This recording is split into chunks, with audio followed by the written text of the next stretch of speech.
तो चलिए अच्छी और सच्ची खबर में सबसे पहले बात चार धाम यात्रा की। आज से 2 दिन बाद ये पवित्र यात्रा शुरू होने वाली है। ऐसे में इस चार धाम यात्रा पर जाने वाले तीर्थ यात्रियों के लिए ऑफलाइन रजिस्ट्रेशन की शुरुआत आज से हो चुकी है। वहीं भगवान केदारनाथ की पंचमुखी डोली अपने शीतकालीन गद्दी स्थल ऊखीमठ स्थित ओंकारेश्वर मंदिर से केदारनाथ धाम के लिए रवाना हो गई। इस पौराणिक परंपरा के साथ ही केदारनाथ धाम के कपाट खुलने की औपचारिक प्रक्रिया भी शुरू हो गई है।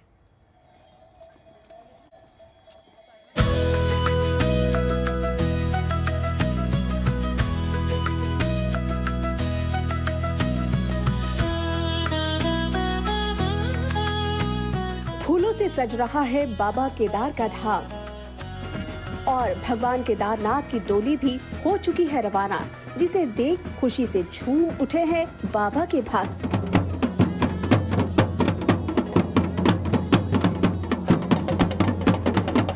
ये तस्वीर चार धाम यात्रा शुरू होने से ठीक पहले की है, जो आई है ऊखीमठ स्थित ओंकारेश्वर मंदिर से, जहां आज विधि विधान से पूजा पाठ के बाद भगवान केदारनाथ की पंचमुखी डोली केदारनाथ धाम के लिए रवाना हो गई। इस मौके पर सेना के बैंड और बाबा केदारनाथ के जयकारों से देवभूमि गूंज उठी।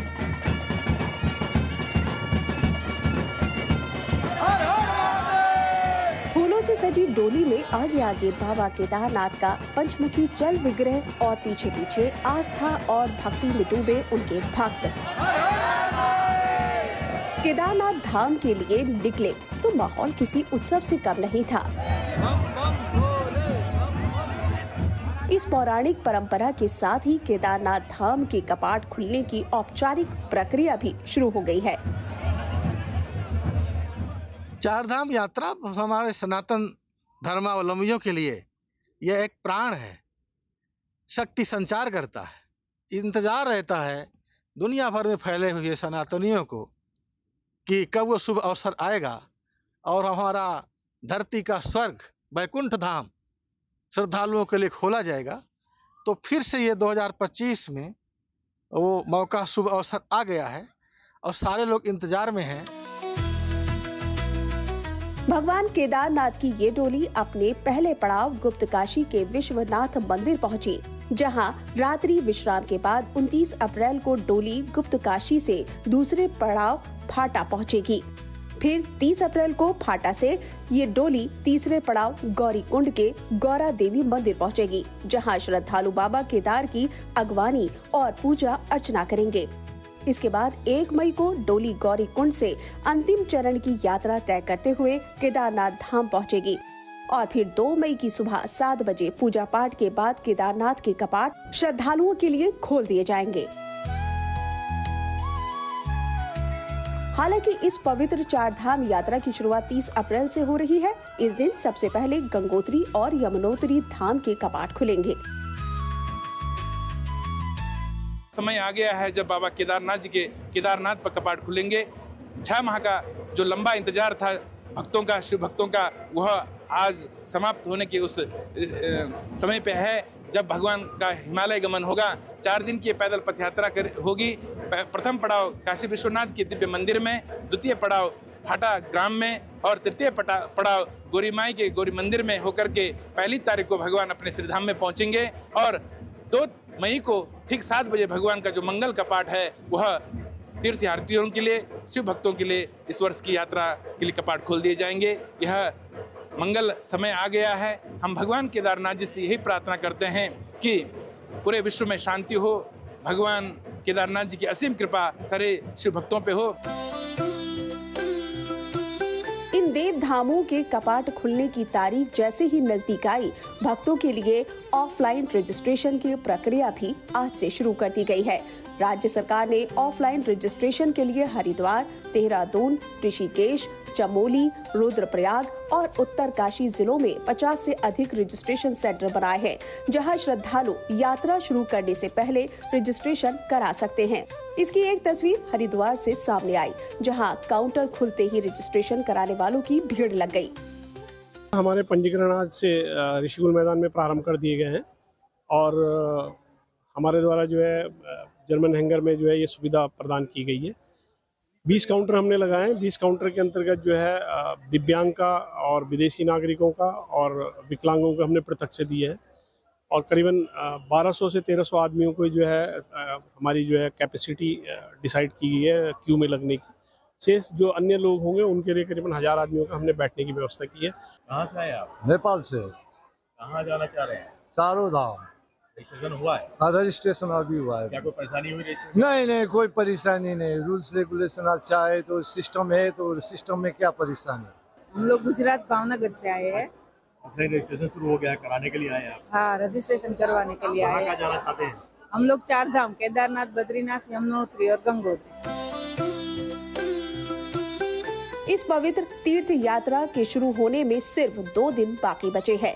ऐसे में इस यात्रा से जुड़ी तैयारियों को जानने के लिए मुख्यमंत्री पुष्कर सिंह धामी ने जिला अधिकारियों के साथ वर्चुअल मीटिंग की, जिसमें यात्रा से जुड़ी तैयारियों पर चर्चा की गई। रुद्रप्रयाग से प्रवीण सेमवाल, चमोली से कमल नयन सिलोड़ी, हरिद्वार से Mudit Agarwal. Bureau report, good news today.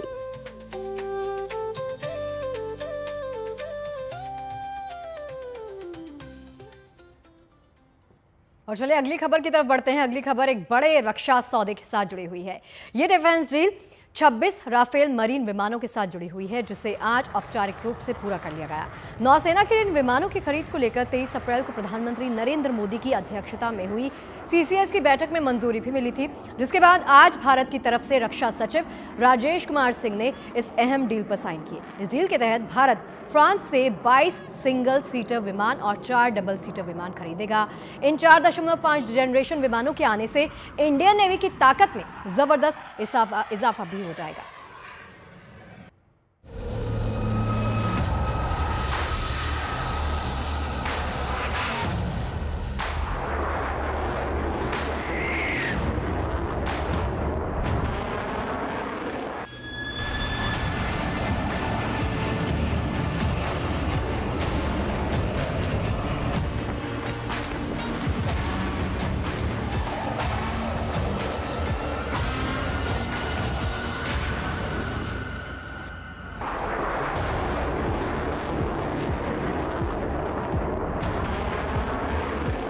इसकी रफ्तार और इसका वार बेमिसाल है। ये है राफेल मरीन, जिसे भारतीय नौसेना के बेड़े में शामिल करने की पहली प्रक्रिया आज पूरी कर ली गई है।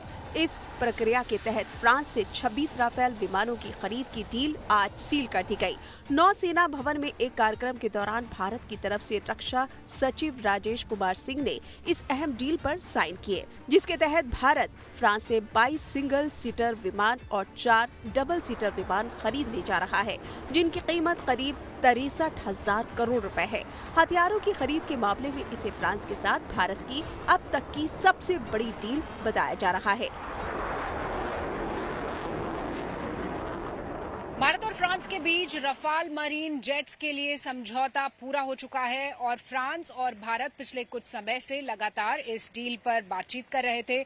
आज नई दिल्ली में नौसेना भवन में इस डील पर मुहर लग गई। 63,000 करोड़ की इस डील के तहत भारत को फ्रांस से 26 रफाल मरीन जेट्स मिलेंगे। इन जेट्स की डिलीवरी 2029 में शुरू होगी और बताया जा रहा है कि अलग अलग बैचेस में 2031 तक ये सभी रफाल मरीन जेट भारत आ जाएंगे।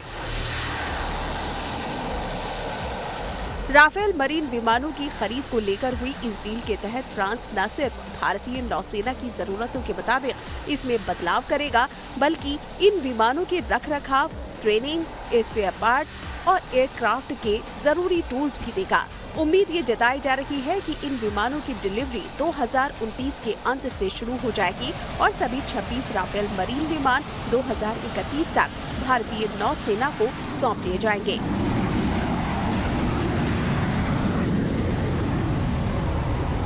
कई सालों से भारतीय नौसेना को नए फाइटर जेट्स की जरूरत थी और रफाल मरीन के इंडक्शन के बाद भारतीय नौसेना और ज्यादा ताकतवर और मजबूत होगी, खास तौर पर चीन की मसल फ्लेक्सिंग जो लगातार कोशिश करता है अपना वर्चस्व दिखाने की। ऐसे में समुद्र में भारतीय नौसेना के पास जब रफाल मरीन की ताकत होगी तो इसे एक गेम चेंजर माना जा रहा है। 63,000 करोड़ की इस डील के तहत न सिर्फ रफाल मरीन बल्कि मेंटेनेंस और रिपेयर ओवरहॉलिंग की फैसिलिटी भारत को दी जाएगी। भारतीय नौसेना के पास 2 विमान वाहक पोत INS विक्रमादित्य और INS विक्रांत है, जिन पर अभी पुराने MiG-29 के फाइटर जेट तैनात है। ऐसे में नौसेना ऐसे एडवांस विमान की तलाश कर रही थी जो उसके बेड़े को और मजबूती दे सके। इसीलिए भारत ने फ्रांस से राफेल मरीन खरीदने का फैसला किया। इसके पीछे बड़ी वजह इस विमान की खूबियां बताई गई है। राफेल मरीन की लंबाई 50.1 फीट है और इसका वजन 15,000 किलो तक है। फ्यूल कैपेसिटी भी 11,202 किलोग्राम है, जिससे ये ज्यादा देर तक उड़ सकता है। इस विमान के फोल्डिंग विंग्स काफी ज्यादा मजबूत है और रफ्तार के मामले में भी ये बेजोड़ है, क्योंकि इसकी रफ्तार 2,205 किलोमीटर प्रति घंटा है। राफेल मरीन की एडवांस रडार टेक्नोलॉजी, ज्यादा हथियार ले जाने की क्षमता और बेहतर सेंसर इसे खतरनाक बनाते हैं। खास बात यह है कि राफेल मरीन के बीच हवा में ही रिफ्यूलिंग भी की जा सकती है, जिससे इसकी रेंज और बढ़ जाएगी और तो और ये विमान परमाणु बम दागने की क्षमता से लैस होंगे। राफेल और राफेल एम में ज़्यादा फर्क नहीं है। फर्क सिर्फ इतना है कि राफेल एम जो है वो एयरक्राफ्ट कैरियर से भी उड़ने में सक्षम होता है और देखा जाए तो नेवी की जो रिक्वायरमेंट है उसके हिसाब से बनाया जाता है कि इसमें अरेस्टर होते हैं, उसके अंदर लैंड करने के लिए क्षमता होती है और जो नेवी की मिसाइल्स हैं जैसे एग्जॉस्ट मिसाइल है और जो बाकी मिसाइल सिस्टम, आधुनिक मिसाइल सिस्टम है, उनसे लैस रहता है और समुद्री क्षेत्र में ये काफ़ी दूर दूर तक 1850 किलोमीटर दूर तक मार करने में सक्षम रहता है। राफेल मरीन से पहले भारत फ्रांस से एयरफोर्स के लिए 36 राफेल जेट भी खरीद चुका है, लेकिन राफेल मरीन विमान के फीचर राफेल विमान से बेहद एडवांस है, जिन्हें INS विक्रांत और INS विक्रमादित्य पर तैनात किया जाएगा, जिससे नौसेना की ताकत में जबरदस्त इजाफा होगा।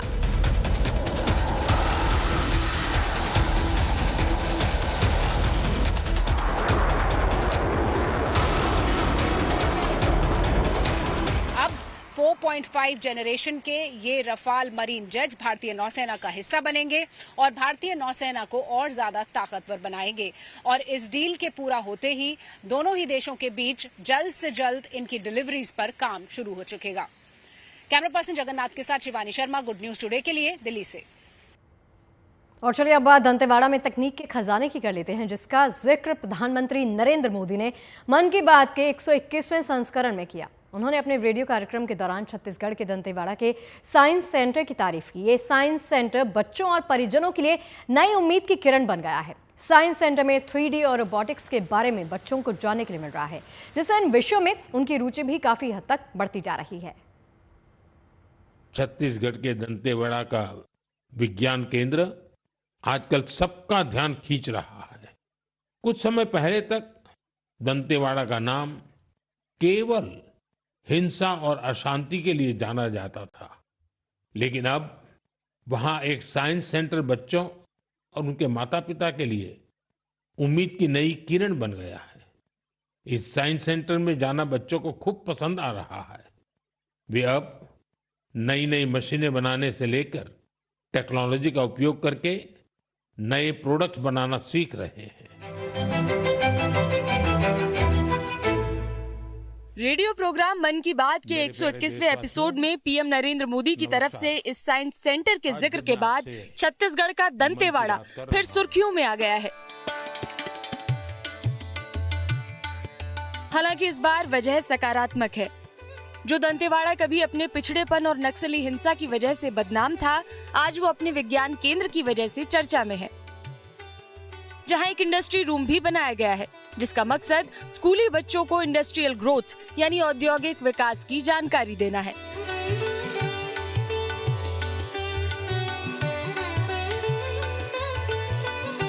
ये ये साइंस सेंटर सिर्फ औद्योगिक विकास ही नहीं बल्कि मानव की उत्पत्ति और विकास के बारे में बच्चों का ज्ञान बढ़ाता है।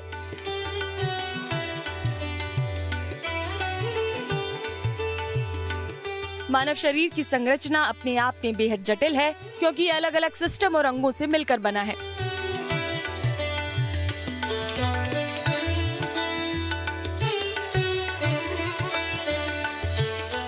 पहले के जमाने में लोग अपने पैरों से चलकर कई किलोमीटर की दूरी तय करते थे।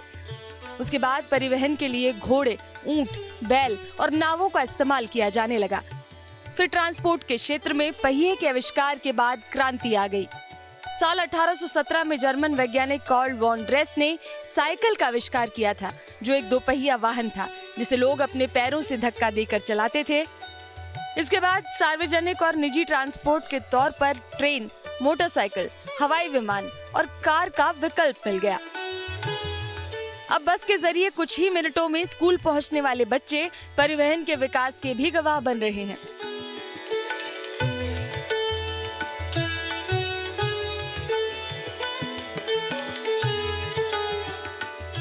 दंतेवाड़ा के इस साइंस सेंटर में फिजिक्स रूम भी है, जिसमें बच्चे भौतिकी के मूल सिद्धांतों को प्रयोगों के जरिए सीख रहे हैं।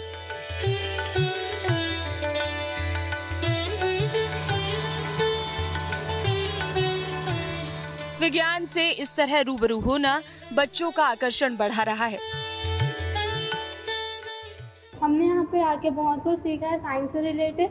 यहाँ पे फिजिक्स के लॉज के बारे में सीखा है हमने, जिसमें ये अनुनाद प्रभाव को बता रहा है। ये जो प्रैक्टिकल है वो हमने यहाँ पे फिजिक्स से रिलेटेड बहुत सारे प्रैक्टिकल्स किए हैं, जिससे हमें बहुत सारी चीज़ें सीखने को मिली हैं। यहाँ पास आके मुझे बहुत सारी एक्टिविटी देखने को मिली। यहाँ पास मैंने न्यूटन्स के लॉ और फिज़िक्स के लॉ बारे में देखा और उनके स्टडी को किया। यहाँ पास बहुत सारे ऐसे मॉडल हैं जो फिज़िक्स लॉ से रिलेटेड हैं। यहाँ पास आके हमें बहुत सारी चीज़ें का अच्छे से डिफाइन किए, अपना डाउट क्लियर किए। यहाँ एक रोबो एरेना तैयार किया जा रहा है, जिसमें dog robot, humanoid robot, spider robot, writing robot और पाथ गाइडेड इंडस्ट्री रोबोट्स भी दिख रहे हैं, जो बच्चों को रोबोटिक्स और ऑटोमेशन की दुनिया से रूबरू करा रहे हैं। दरअसल अभी ये स्टूडेंट जो है वो वीआर के जरिए टेनिस जैसे गेम खेल रहा है। इसके अलावा वीआर यानी वर्चुअल रियलिटी का भी अनुभव हो रहा है। साफ है, इस साइंस सेंटर की वजह से बच्चों और उनके परिजनों में उम्मीद की नई किरण जागी है।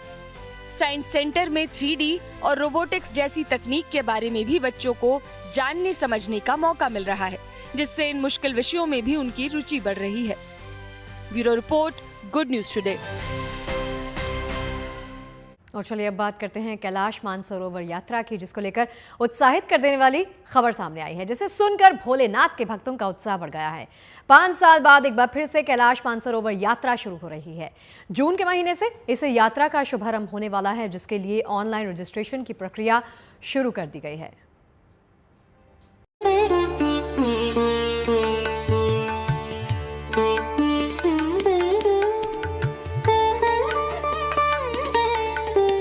भोलेनाथ के भक्तों को मिलने जा रही है सबसे बड़ी सौगात।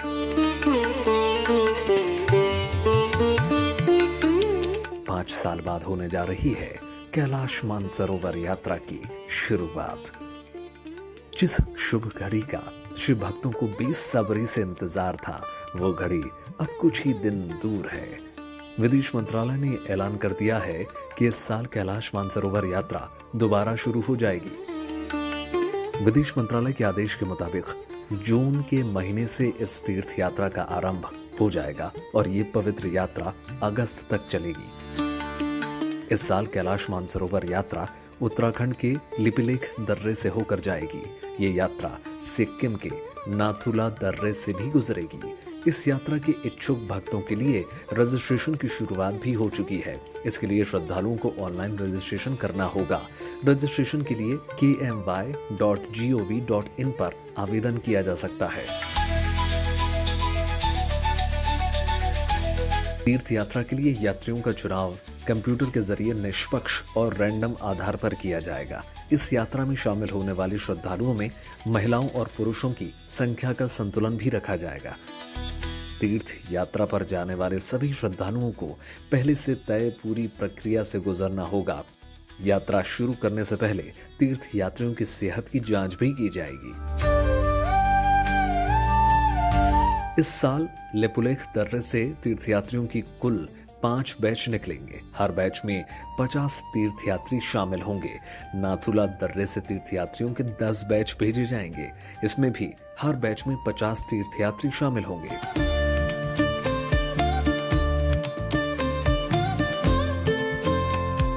कैलाश मानसरोवर यात्रा साल 2020 से बंद थी। यात्रा बंद होने से शिव भक्तों में मायूसी थी, लेकिन अब विदेश मंत्रालय ने शिव भक्तों को गुड न्यूज दे दी है। उम्मीद की जा रही है कि रजिस्ट्रेशन शुरू होने के बाद बड़ी संख्या में शिव भक्त इस यात्रा के लिए आवेदन करेंगे। हालांकि इनमें से सीमित संख्या में ही श्रद्धालुओं को कैलाश मानसरोवर यात्रा का अवसर मिलेगा, लेकिन इस यात्रा के शुरू होने से भारत और चीन के बीच रिश्ते और बेहतर होने की उम्मीद भी जगी है। रिश्तों में ये सुधार भोले के भक्तों के लिए भी सौगात है, क्योंकि इससे आने वाले बरसों में भी कैलाश मानसरोवर यात्रा निरंतर चलती रहेगी। Bureau report, good news today. और चलिए अब खबर मौसम के हाल के साथ जुड़ी हुई। खास तौर से दिल्ली एनसीआर के लोगों को अभी सावधान रहना होगा, क्योंकि गर्मी से राहत के आसार फिलहाल दिखाई नहीं दे रहे हो। यही हाल पश्चिमी भारत का भी है, लेकिन पूर्वी भारत में मौसम करवट ले रहा है और उम्मीद पूरी है कि पहाड़ों के वेस्टर्न डिस्टर्बेंस का कुछ असर इधर भी गर्मी से निजात की सौगात अपने साथ लेकर आएगा। तो आने वाले दिनों में दिल्ली एनसीआर के साथ बाकी राज्यों में कैसा रहने वाला है मौसम का मिजाज, खास तौर से पहाड़ों पर वेस्टर्न डिस्टर्बेंस क्या असर डाल सकता है, उत्तर पूर्वी पश्चिम भारत में मौसम इस हफ्ते कैसा रहने वाला है, चलिए ये भी जान लेते हैं। अगर आप पहले हिमालय की बात करते हैं तो अभी ऐसा कोई वेस्टर्न डिस्टर्बेंस नहीं है, तो इसलिए वहाँ पे क्लियर स्काई रहेगा और टेम्परेचर्स ग्रेजुअली बढ़ते जाएंगे। इसके लिए हमने जम्मू रीजन के लिए स्पेसिफिकली और हिमाचल के लिए आने वाले 3 दिन के लिए हीट वेव वार्निंग दे रखा है। इसके अलावा अगर आप बात करें बाकी राज्यों के लिए, तो वेस्ट राजस्थान के लिए भी हमारा 3 दिन के लिए हीट वेव है। ईस्ट राजस्थान के लिए भी हमारा कल और परसों के लिए टुडेज जैसे 28 है, 29 और 30 के लिए है। सिमिलरली हम एक्सपेक्ट कर रहे हैं कि पंजाब का जो साउथर्न पार्ट है, जैसे बठिंडा वगैरह हो गया या साउथ हरियाणा हो गया, उसके लिए भी 29 और 30th को हीट वेव आने की पॉसिबिलिटी है। वाले दिनों में किसी तरीके का वेस्टर्न डिस्टर्बेंस पहाड़ी राज्यों में? बिल्कुल। उसके बाद क्या है, एक वेस्टर्न डिस्टर्बेंस 2 तारीख को नॉर्थ वेस्ट इंडिया को प्रभाव कर सकता है। उसके साथ ही क्या रहेगा कि जो ईस्टर्ली हवाएं हैं बे ऑफ बंगाल से आएंगी, जिसके कारण आप सोचिए कि पूरा नॉर्थ वेस्ट इंडिया में थंडरस्टॉर्म, डस्ट स्टॉर्म एक्टिविटी रह सकती है। और उसके बाद जो हीट वेव है जो हमने 3 दिन के लिए दिया है वो वेट हो जाएगा। अगर आप एनसीआर दिल्ली की बात करें तो एनसीआर दिल्ली में भी आने वाले दिनों में जो टेम्परेचर्स है वो 28 और 30 के बीच रहने का अनुमान है। और उसके बाद 2 तारीख से वहाँ भी थंडरस्टॉर्म, हल्का फुल्का light rain activity NCR Delhi में भी हो। कितने दिनों तक, क्योंकि दिल्ली के लोगों को सबसे ज़्यादा मायने उनके लिए ये है कि कितने दिन तक उनको गर्मी से राहत मिलेगी? 2, 3, 4 को वहाँ भी पॉसिबिलिटी रह सकती है एनसीआर दिल्ली में। और उसके साथ थोड़ा टेम्परेचर में गिरावट भी आ जाएगी, जो हम बता रहे हैं कि टेम्परेचर 38, 48 से 40 रहने वाला है। अगर मैं अन्य मैदानी इलाकों की बात करूं जिसमें हमारा पंजाब हरियाणा है, तो वहाँ पे किस तरीके का मौसम रहने वाला है? वहाँ भी सारे राज्यों में थंडरस्टॉर्म एक्टिविटी रहने का अनुमान है। देखिए हमारा पूरा ईस्ट इंडिया, इसमें हमने ऑरेंज अलर्ट दे रखा है। साथ में हमारा ये ईस्ट मध्य प्रदेश भी है, विदर्भा भी है, छत्तीसगढ़ में भी है। तो इन राज्यों में ऑलमोस्ट आने वाले 1 वीक बिन ऑलमोस्ट सोचे 4-5 दिन ऐसा ही रहेगा वहाँ thunderstorm activity. Even heavy rainfall activity भी हमने उड़ीसा के लिए Day 2 से दे रखा है, जैसे 29, 30 और 1 मई के लिए हैवी रेनफॉल दे रखा है। और बाकी जगह लाइट मॉडरेट रेनफॉल के साथ थंडरस्टॉर्म, लाइटनिंग, स्कोल रहने का अनुमान है। उन्होंने बताया कि किस तरीके से मौसम जो है कुछ दिनों तक ऐसे रहने वाला है, लेकिन 2 मई के बाद जो है एक वेस्टर्न डिस्टर्बेंस आएगा पहाड़ी राज्यों में, जिसका प्रभाव दिल्ली एनसीआर और सभी मैदानी इलाकों में पड़ेगा और मौसम में थोड़ा सा बदलाव जो है वो देखने को मिलेगा। साथ ही साथ तापमान में थोड़ी कमी सी आएगी, जिससे लोगों को राहत मिलने की उम्मीद है। कैमरामैन शैलेंद्र कुमार के साथ मनीषा लड्डा, GNT। तो अच्छी और सच्ची खबर में फिलहाल के लिए इतना ही, और देश और दुनिया की तमाम अच्छी और पॉजिटिव खबरों के लिए आप बने रहिए गुड न्यूज टुडे के साथ। इजाजत दीजिए, नमस्कार।